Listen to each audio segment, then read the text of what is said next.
مولاي صل وسلم دائما أبدا على حبيبك خير الخلق كلهم.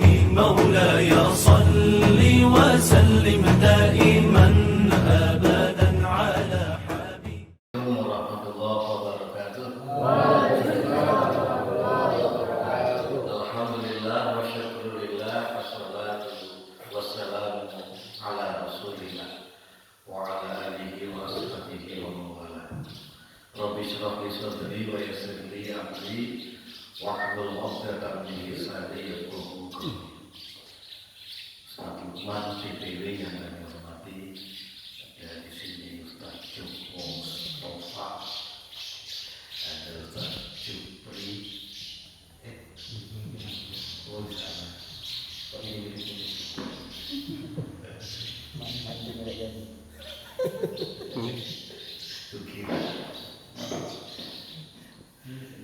Baiklah, pada kesempatan ini kita coba menyegarkan tentang apa yang kita lakukan, yakni berquran. Kita kepingin hidup berquran. Untuk referensi, saya coba bacakan Al-Quran surah Ali Imran pada ayat 157. Allah berfirman, A'udzu billahi minasyaitonir rajim. Bismillahirrahmanirrahim. Wala in qutiltum fi sabilillah. Sungguh jika kamu terbunuh di jalan Allah, au muttum atau kau mati, la maghfiratun minallahi, sungguh ampunan dari Allah, wa rahmatun, dan rahmatnya, khairum mimma yajma'un, lebih baik dari apapun yang berhasil mereka kumpulkan. Kami ulang lagi. Walakin kutiltum fi sabilillah, sungguh jika kamu terbunuh di jalan Allah, au mutum atau kau mati, la maghfiratun minallahi wa rahmah, sungguh ampunan dari Allah dan rahmatnya, khairum mimma yajma'un, lebih baik dari apapun yang berhasil mereka kumpulkan. Lihat ayat ini, saya coba ambil ibrahnya, pelajaran. Yang pertama, bahwa hidup manusia itu pasti berakhir. Dalam ayat ini dikatakan, akhir hidup manusia ada dua kemungkinan. Yang pertama, ada orang yang berakhir hidupnya dengan terbunuh, atau orang yang berakhir hidupnya dengan mati. Yang kedua, manusia ketika menjalani hidup itu juga ada dua. Ada orang yang menjalani hidup fokus fisabilillah, dia berjalan di jalan menuju Allah. Yang kedua, ada orang yang menjalani hidup itu untuk yajma'un, untuk mengumpulkan keduniaan. Alladzi jama'a malau ajadah. Orang yang hidup fisabilillah, akhir hidupnya mungkin terbunuh, mungkin mati. Orang yang hidupnya memburu dunia, akhirnya mungkin juga ada yang terbunuh, mungkin juga ada yang mati. Sama. Sekarang yang membedakan adalah nilai. Orang yang memformat dirinya hidup untuk Allah, untuk berquran, maka dia mendapat dua jaminan. Yang pertama, maghfirah, semua dosa diampuni. Yang kedua, rahmat, dia akan selalu mendapat kasih sayang Allah Subhanahu wa ta'ala. Adapun orang yang fokus hidupnya untuk memburu kekayaan ataupun kekuasaan, Allah menyatakan kalla la yumbadanna fil hutama, dia akan masuk ke dalam hutama. Inna alaihim soda, masukkan kamar, kunci dari luar, fi amatin wadada, di kamar ada tiang tinggi, ikat di situ. Masalah ya. Jadi dalam ayat ini Allah memberikan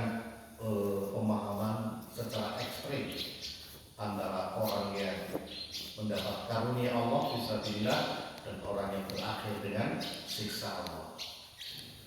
Fisabilillah adalah Quran.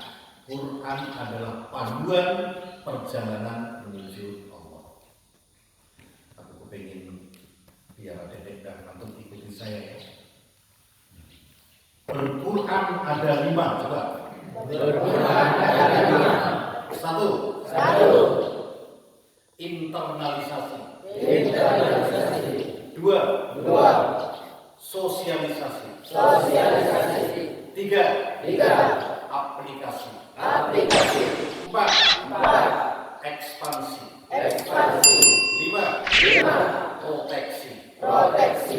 Kepingin mengungkapkan dalam diri adik santri bahwa yang namanya berquran bukan baca Quran saja, dan berquran ada 5. Kita ingat bahwa sholat wajib ada 5, bahwa wudu ada 5. Sekarang berquran ada 5. Lagi, berquran ada 5. Satu. Internalisasi. 2. Sosialisasi. 3. Aplikasi. 4. Ekspansi. 5. Proteksi. Coba sampaikan satu-satu ya. Internalisasi artinya kita harus berupaya untuk menyerap nilai Quran ke dalam jiwa kita. Itu namanya internalisasi. Sosialisasi artinya kita harus menyampaikan Quran kepada umat manusia. Yang ketiga, aplikasi artinya kita harus mempraktekkan Quran dalam kehidupan, dipraktekkan. Yang keempat, ekspansi.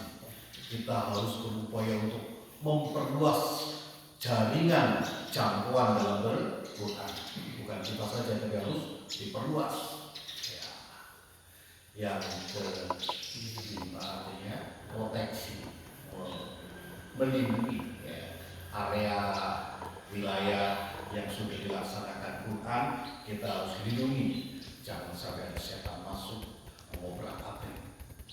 Nah, ketika kita mati dalam kondisi upaya Quran, mati dalam kondisi upaya internalisasi, sosialisasi, aplikasi sampai proteksi, itulah yang disebut dengan mati fisabilillah. Sabilillah itu ngaji mati fisabilillah.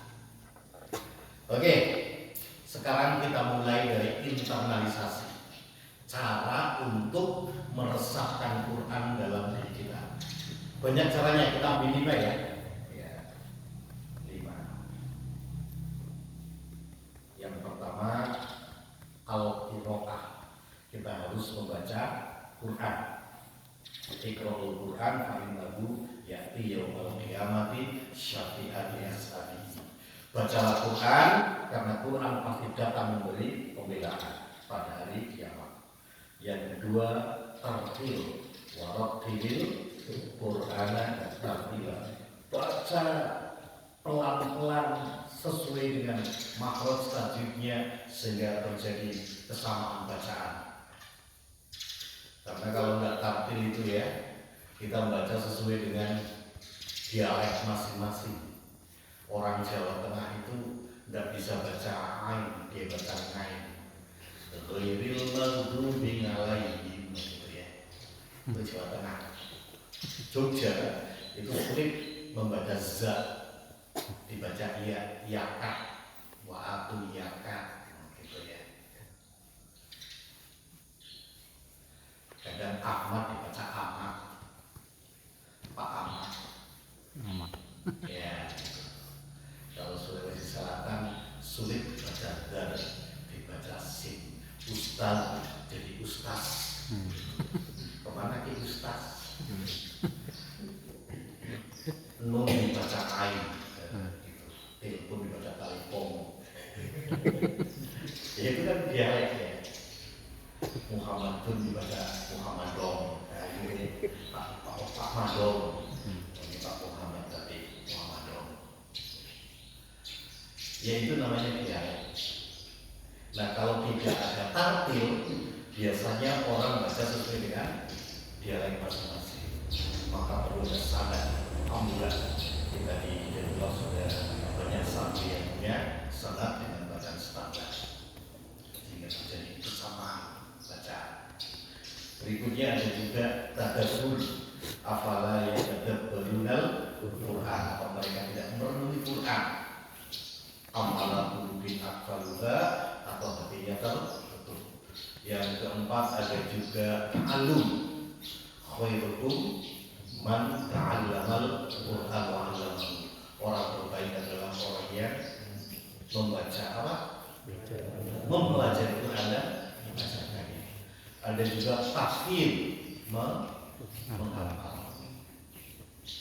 Kalau ada yang hafal Quran, apa keistimewaannya? Bisa membuat orang tua nanti apa? Dikasih makan di surga. Jadi cara untuk internalisasi banyak sekali dalam Quran dan hadis. Kita sebutkan 5 di antaranya. Cara internalisasi Al-Quran. Mari. Cara internalisasi Al-Quran. 1. Al-Qira'ah. 2. At-tartil. 3. At-tadabbur. 4. At-ta'allum. 5. At-tahfidz. 1.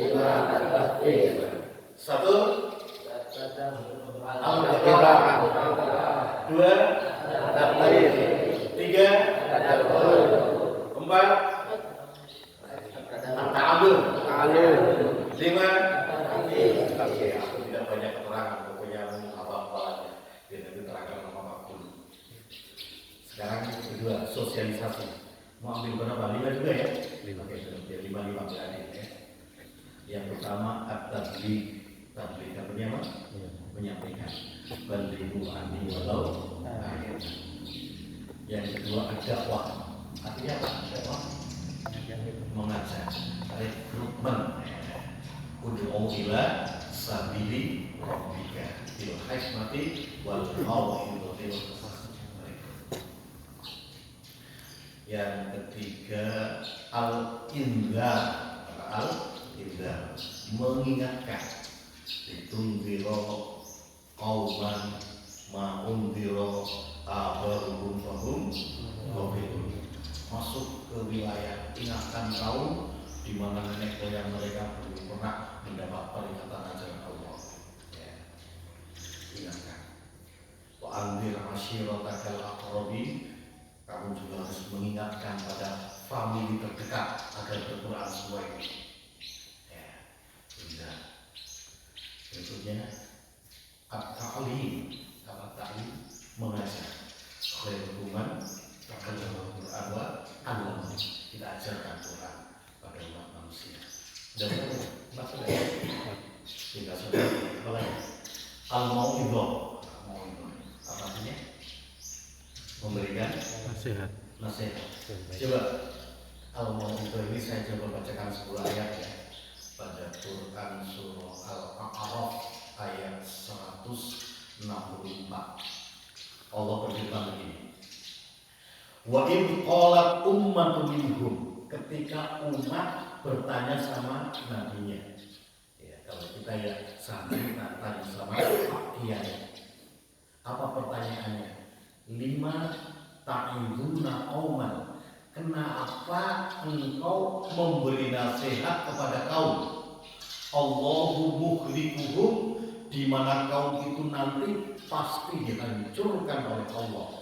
Au mu'adzibuhum adzaban syadida, atau kaum nanti pasti akan diazab. Inilah kaum Abdul Masyad. Katakanlah dakwah di mana itu? Di pelacuran, di sarang narkoba, di kelompok mafia. Pokoknya orang-orang jahat. Ada orang yang senang memberi nasihat kepada orang-orang yang jahat. Kenapa kau mesti dakwah ke sana? Padahal mereka jelas tidak mau tahu apa yang diajarkan oleh Allah. Jawabannya yang pertama, maghfiratan ila rabbikum. sebagai sarana pembebasan dari tuntutan Al-Quran di hadapan Allah Subhanahu wa Ta'ala. Yang kedua, wala'allahum yattaqun, dan moga-moga mereka mau bertakwa. Ya. Siapa pernah membaca hadis Arba'in An-Nawawiyah? Pernah baca Arba'in? Siapa yang tahu sepotong hadis Arba'in tentang sikap Quran kepada manusia? Pasti tawadhu semua. Padahal tahu aja itu. Coba saya bacakan, teruskan. Wal Qur'anu hujjatun tahu alaika. Ya. Jadi gitu, sikap Quran pada manusia ada dua. Wal Qur'anu hujjatun laka. Quran bisa membela kamu di hadapan Allah. Tapi bisa juga wal Qur'anu hujjatun alaika. Quran bisa menuntut kamu di hadapan Allah. Kalau Quran kita sampaikan kepada umat, maka kita terbebas dari tuntutan Quran di hadapan Allah Subhanahu wa Ta'ala. Ma'dziratan ila rabbikum. Kita dapat ada alasan berbebas di hadapan Allah. Jadi jangan kau kira Quran adalah merupakan buku-buku kayak buku yang lain. Tidak. Kita itu makhluk Allah. Quran itu firman Allah. Kalau kita dekat dari firman, menyampaikan firman, insya Allah firman itu nanti akan membela kita. Tapi kalau kita tidak baca, tidak sampaikan, Quran menuntut kita untuk dimasukkan ke neraka. Namanya hujjatun alaika. Yang kita minta adalah waj'alhu li hujjatan, agar Quran jadi pembela kita. Sudah 5 ya?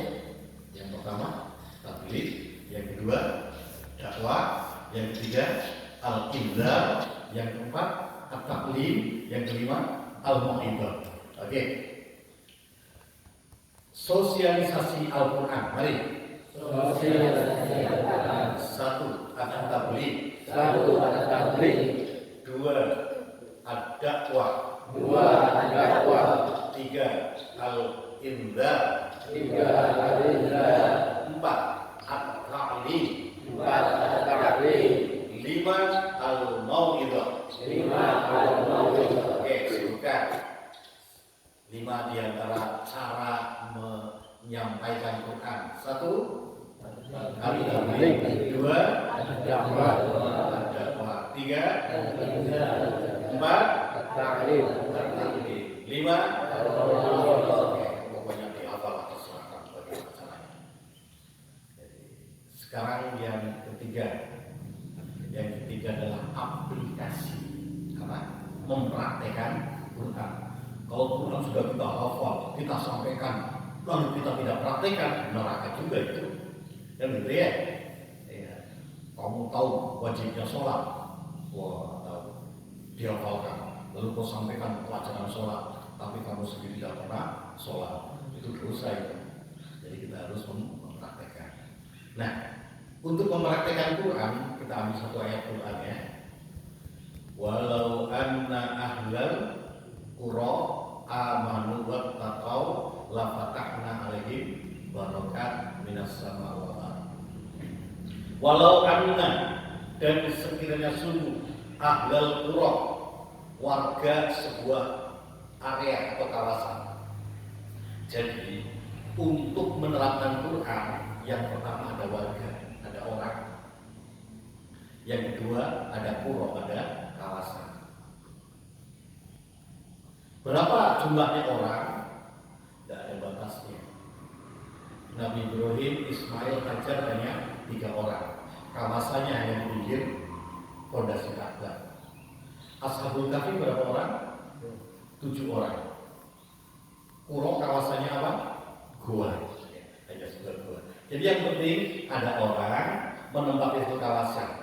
Untuk apa orang menempati kawasan itu? Amanu atau untuk melaksanakan Al-Quran, untuk berquran.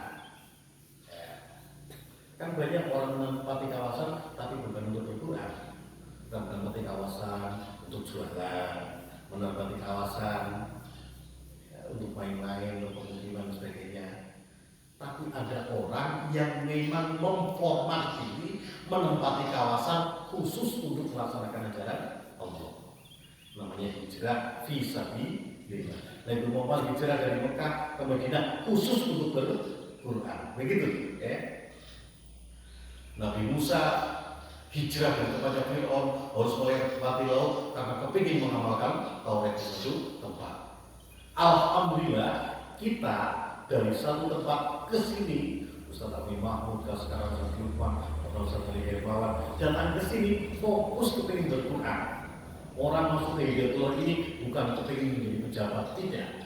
Kepingin menjadi orang kaya, bukan. Tapi masuk ke sini kepingin berquran. Jadi amanu wa ta'ala.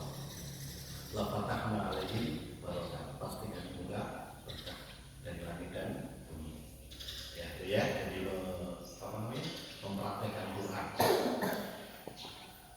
Yang berikutnya apa? Yang keempat, ekspansi. Untuk ekspansi ini Allah menetapkan target akhir, lalu Allah menyuruh kita untuk berusaha meskipun tidak sampai target akhir. Apa target akhirnya? Hatta la takuna fitnatun wa yakuna dinu kulluhu lillah. Sampai di dunia ini tidak ada fitnah, sampai seluruh manusia di dunia ini patuh kepada Allah. Itu target akhirnya. Tidak ada orang yang ikut setan. Sehingga untuk mencapai target ini Allah turunkan Nabi terus saling berganti untuk meneruskan perjuangan. Dan tidak akan ada umur manusia yang mencapai target itu. Namun Allah melihat keterlibatan kita untuk ekspansi itu. Ya. Coba bayangkan dari Gunung Tembak dilempar ke sini, ada dilempar ke Papua, kemana saja ya ekspansi terus sampai Pak Damanguri meninggal di sini. Luar biasa. Jauh dari Magelang, dari Papua, dilempar ke sini terus meninggal. Itu namanya fisabilillah, meninggal dalam rangka ekspor kita sekaligus mempraktekkan. Dan banyak yang sudah meninggal banyak sekali dalam perjuangan ini. Di sana ada Ustaz Abdullah Sa'id, ada Ustaz Amin Bahar, ada Ustaz siapa lagi, Majid Aziz, Ustaz Usman Balense, Hasan Ibrahim, Ustaz Muhammad. Apa kata Allah? Tilka ummatun qad khalat. Mereka adalah generasi kader yang telah berlalu.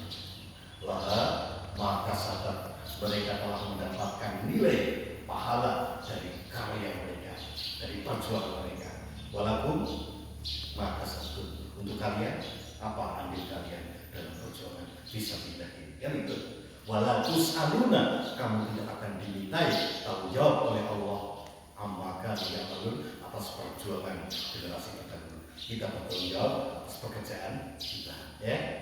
Jadi kita harus ekspansi. Ya, kalau kita gede-gede, insya Allah semoga lagi yang mereka pada nikah, mereka nikah anak.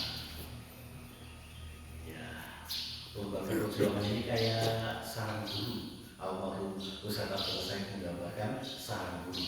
Aku tanya, apa pekerjaan guru di sarang? Pekerjaan guru di sarang adalah kaderisasi. Betul loh. Ya, kaderisasi kan? Lah kawin kan bisa, telur bertelur kan? Kalau bertelur, menetas, terus antar itu anaknya sampai mandiri. Setelah anaknya mandiri, dilepas.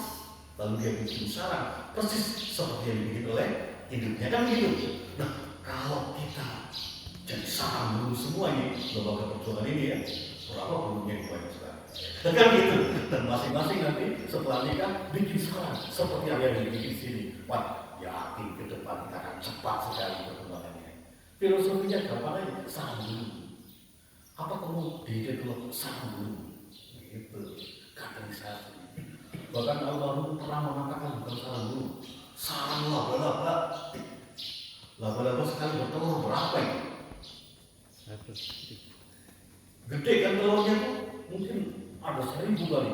Wah, kalau kita bisa jadi sarang laba-laba, kader 1000, lalu laba-laba membuat usaha masing-masing, persis seperti yang dibikin oleh hidupnya, memang cepat sekali kemenangan itu ya. Jadi filosofi yang dikemukakan oleh almarhum pimpinan kita terdahulu itu sangat mudah dipahami ya. Bagaimana kita membuat usaha dulu, ya, jangan seperti ayam yang mengerangi tawa bebek. Beda kan ayam dan bebek? Begitu menetas, di bawah itu anak bebek. Begitu lihat air, anak bebek masuk dalam air, hidupnya di pinggir. Nah, jangan ke situ, sini. Ayo, ibu sih tidak milenial, tidak tahu. Ya, bebek ke sana, ayamnya di sini. Kita tidak seperti itu. Ya, sambung, ya, gitu ya. Insya Allah nanti ada semua turun ekspansi, membuat sarang seperti yang dibuat di sini. Gitu, insya Allah kemenangan cepat sekali dalam itu. Tidak melanggar Pancasila, tidak melanggar UUD 45, ya pokoknya luar biasa. Ini model perjuangan strategis. Dan yang terakhir adalah proteksi. Sarang-sarang yang ada harus kita rawat baik-baik, jaga baik-baik. Ya. Seperti Nabi Muhammad menjaga wilayah Madinah. Dalam peperangan itu tidak pernah orang-orang kafir berhasil menginjakan kakinya ke kota Madinah. Yang pertama perang Badar. Tahu Badar kemarin Ustaz Lukman, tapi bukan beliau. Lukman Gunung Tembak. Itu umroh di Madinah. Dia cari tempat perang Badar di mana. Dia kan lagi sejarah. Akhirnya dia naik bis dan ternyata Badar tempat peperangan Nabi itu naik bis 3 jam baru sampai di Lembah Badar. Kayak kalau naik bis 3 jam, Nabi Muhammad bersama 30 sahabat jalan kaki, bulan Ramadan lagi puasa lagi, kelaparan. Kalau naik bis 3 jam, kalau jalan kaki berapa jam sampai Lembah Badar? Masya Allah ya. Itu perang Badar. Tahun ketiga perang Uhud di luar kota lagi. Kalau pasukan terlalu besar atas usul Salman Al-Farisi jalan ke Madinah diganti dia menjadi panik. Tapi gitu perang Honda. Jadi betul-betul wilayah Madinah itu diproteksi. Ya. Saya melihat misalnya seorang sahabat yang mengikuti Quran dari mulai internalisasi, sosialisasi sampai pada proteksi. Salah satunya adalah anak muda namanya Mus'ab bin Umair. Dia masuk Islam lebih dahulu dibanding Umar bin Khattab. Dia masuk Islam sejak di Darul Arqam yang menjadi santri di situ. Pada tahun ketika orang-orang Yasrib yakni Aus dan Khazraj itu menunaikan ibadah haji, ada 12 orang sempat baiat kepada Rasulullah, namanya Baiatul Aqobah di Mina. Nah, 12 orang yang baiat ini ketika mau pulang ke Yasrib minta kepada Nabi untuk diikutkan seorang ustaz, seorang dai untuk mengajarkan Islam di Yasrib. Lalu ditugaskanlah Mus'ab bin Umair yang waktu itu masih muda, belum punya istri, tetapi dia sangat cerdas, tutur katanya sangat santun, wajahnya sangat tampan. Wah, itu petugas pertama untuk merintis daerah baru di Yasrib. Jadi petugas cabang baru lah ya. Tugas pertama dalam Islam untuk merintis keluar wilayah adalah Mus'ab bin Umair. Dia ditempatkan di rumah Sa'ad bin Ubadah. Lalu dia mengajarkan Islam. Semakin hari semakin banyak pesertanya, sehingga rumahnya tidak muat. Lalu dia mengajarkan di bawah pohon kurma. Nah, ada salah satu tokoh yang sangat berpengaruh dari kaum Khazraj bernama Usaid bin Hudayr. Usaid bin Hudayr melihat Ini masyarakat Aus dan Khazraj bermusuhan sudah lebih 130 tahun, lalu datang lagi anak muda membuat kelompok baru, akhirnya menjadi kacau ini masyarakat kalau dibiarkan. Akhirnya Usaid bin Hudair membawa tombak. Dia cari Mus'ab yang lagi mengajar itu di bawah pohon kurma, diacungkan tombaknya. Anak muda, kamu jangan membuat bodoh masyarakat saya. Ulang, jangan diteruskan kau mau bikin agenda dakwah macam-macam itu. Pulang. Kalau kau tidak pulang hari ini tombak tembus di perutmu dan kau terkapar berlumuran darah, mati kau di sini. Dan tidak seorang pun yang berani membela kamu di hadapan saya. Pulang. Itu orang-orang yang haji ketakutan semua karena ini tokoh paling berpengaruh. Tapi Mus'ab bin Umair tidak takut, dia tenang. Maaf Bapak, kalau boleh saya usul. Mau usul apa? Gini Pak, coba Bapak duduk sebentar. Dengarkan paparan saya. Kalau apa yang saya sampaikan ternyata Bapak tidak berkenan, hari ini saya berjanji mau pulang. Tapi nanti kalau apa yang saya sampaikan Bapak berkenan, saya juga siap melanjutkan pelajaran. Bagaimana Bapak usul saya? Masuk akal juga ya usul. Tidak layak aku sebagai tokoh masyarakat mengusir orang tanpa mengetahui masalahnya lebih dahulu. Baik kalau gitu, aku tancapkan tombakku. Dan aku dengar mau ngomong apa kau? Mus'ab bin Umair menyampaikan nilai-nilai Quran tanpa disadari. Usaid bin Hudair terbawa lurus pemikirannya, logikanya sangat lurus, terbawa juga jiwanya, spiritnya menjadi sangat tinggi, kayaknya mendekat pada Yang Maha Kuasa. Terbawa juga emosinya, perasaannya terasa semakin halus. Dia berpikir, wah ada ajaran seindah ini memenuhi seluruh tuntutan jiwa. Akhirnya Usaid bin Hudair tidak tahan. Stop dulu Ustaz. Kenapa Pak? Hampir gak bisa bernapas aku. Ada ajaran seindah ini. Aku mau tanya satu hal. Kalau aku mau bergabung, bagaimana caranya? Senang semua itu jamaah pengajian. Alhamdulillah pimpinan sadar. Begini Pak, kalau Bapak mau bergabung silakan Bapak pulang mandi, basahi sekujur tubuh. Jangan sampai ada permukaan kulit yang tidak tersentuh air. Semoga dengan demikian dosa-dosa Bapak, kekafiran Bapak berguguran bersih bersama air yang membasuh tubuh Bapak. Setelah itu Bapak datang sini lagi.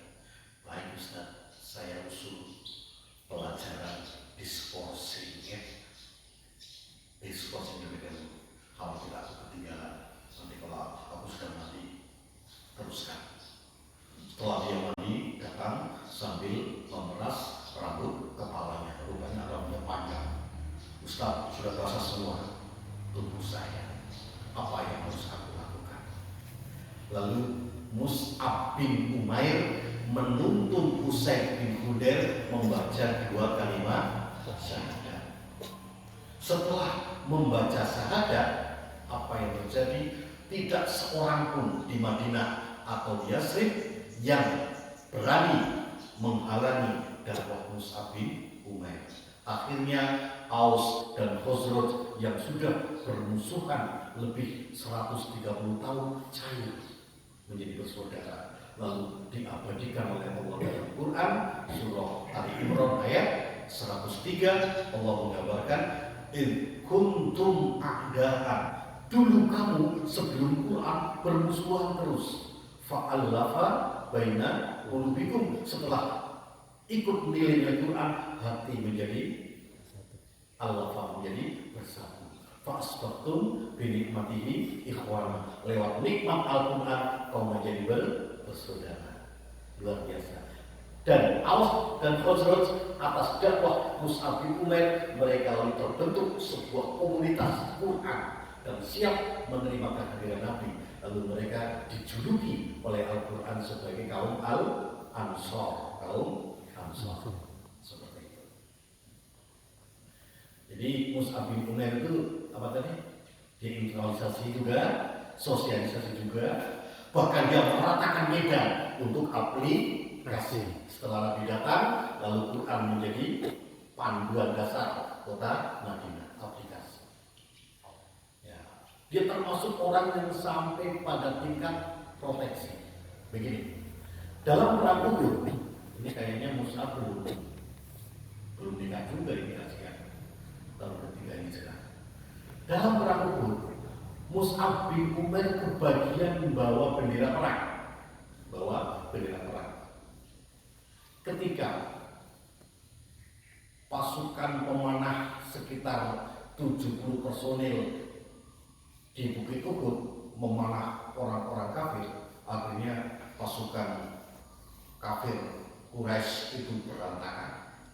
Lalu mulailah pasukan di bawah, pasukan pedang, pasukan tombak dan sebagainya itu mengejar pasukan musuh sambil mengumpulkan harta rampasan. Sehingga pasukan di atas, pasukan pemanah itu menjadi iri. Di bawah mengumpulkan harta rampasan, nanti kalau kita di sini terus tidak kebagian, akhirnya mereka turun. Begitu turun, Khalid bin Walid kan cerdas. Khalid bin Walid kan panglima, komandan pasukan kafir waktu itu. Melihat di atas bukit kosong, dia bawa pasukan pemanah naik ke atas bukit. Umat Islam yang lagi rebutan antara pasar dipanah dari atas. Sementara di bawah juga dikejar oleh pasukan yang lain, yang kuda, yang tombak dan sebagainya. Akhirnya pasukan Islam menjadi kocar kacir. Mus'ab punya pikiran unik. Saya harus lengahkan orang kafir itu dari Nabi Muhammad. Kalau mereka tahu posisi Nabi dan dihabisin, habis kita. Maka ketika Mus'ab melihat posisi Nabi, dia angkat benderanya tinggi-tinggi, lari menjauh dari Nabi, sehingga pasukan musuh mengejar Mus'ab. Kan begitu. Lari menjauh otomatis dengan bendera tinggi, nanti Mus'ab kan dikejar oleh pasukannya sendiri, lalu membentuk kekuatan lagi ya. Nah, karena pasukan Islam kocar kacir, lari menjauh. Ternyata ada pasukan berkuda dari Quraisy namanya Ibnu Kumai melihat ada bendera Islam jauh mengejar dan diikuti oleh yang lain. Akhirnya Ibnu Kumai dengan kudanya dikejar dia Mus'ab bin Umair. Lalu setelah dekat, Ibnu Kumai ambil pedang, tangan kanan Mus'ab yang membawa bendera ditebas, bendera jatuh. Sebelum sampai di tangan, disambar oleh tangan kirinya. Ibnu Kumai pun tidak menyia-nyiakan kesempatan, tangan kiri Mus'ab ditebas lagi.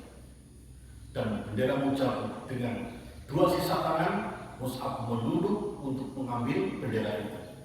Tapi Ibnu Kumai lagi-lagi dengan ketangkasannya dia ambil tombak, Mus'ab yang lagi menunduk ditusuk sekali dari punggungnya dan Mus'ab pun gugur. Nah, ketika sore hari, ini kan perang sehari-hari, Nabi menginspeksi para sahabat yang gugur, dikumpulkan. Telah sampai di Mus'ab yang tertunduk dengan tombaknya, diangkat tombaknya, ternyata dua tangannya sudah tidak ada dan bendera di situ rusuh karena diinjak-injak sama orang-orang kafir. Mus'ab hanya memakai satu kain kuda. Lalu ketika ditutupkan bagian kepala hanya sampai ke lutut, kakinya kelihatan. Kalau ditutupkan ke kaki sampai ke dada, kepalanya kelihatan. Nabi sedih, wahai Musa, dulu kau adalah orang yang paling tampan dan paling baik pakaian Anda. Ternyata setelah bergabung dengan kami, satu kuda pun tidak cukup untuk menutupi jasad Anda. Lalu Nabi menyuruh para sahabat untuk menutupkan bagian kepalanya saja, dan nanti bagian lutut sampai kaki carilah rumput-rumput atau daun-daun tutupkan. Lalu kita sholat ini sama-sama. Nah, kepada Mus'ab dan 70 sahabat lainnya gugur, Allah mengabadikan dalam Quran surah Ali Imran ayat 169. Wala tahsabannal ladzina qutilu fi sabilillahi amwatan. Jangan kau kira orang-orang yang gugur di jalan Allah, Mus'ab, Syahda, lagi Abdullah dan sebagainya itu mati. Tidak. Hamzah bin Abdul Thalib, mereka tidak mati. Bal ahya'un 'inda rabbihim yurzaqun. Mereka sekarang hidup di situ mereka mendapat rezeki. Para ulama menafsirkan hidup di sisi Tuhan mendapat rezeki adalah di surga. Jadi sekarang mereka sudah di surga. Karena apa? Mati fisabilillah. Di fisabilillah ada berapa tadi? 5 ya? Fisabilillah atau Al-Quran ada apa lagi? Yang pertama internalisasi. Yang kedua sosialisasi. Yang ketiga aplikasi. Yang keempat Ekspansi. Yang kelima Proteksi. Allah. Kalau kita fokus hidup itu ya, untuk berquran itu lalu kita mati, itulah yang disebut dengan mati langsung dapat surga. Ada nama Allah wa Assalamualaikum warahmatullahi wabarakatuh.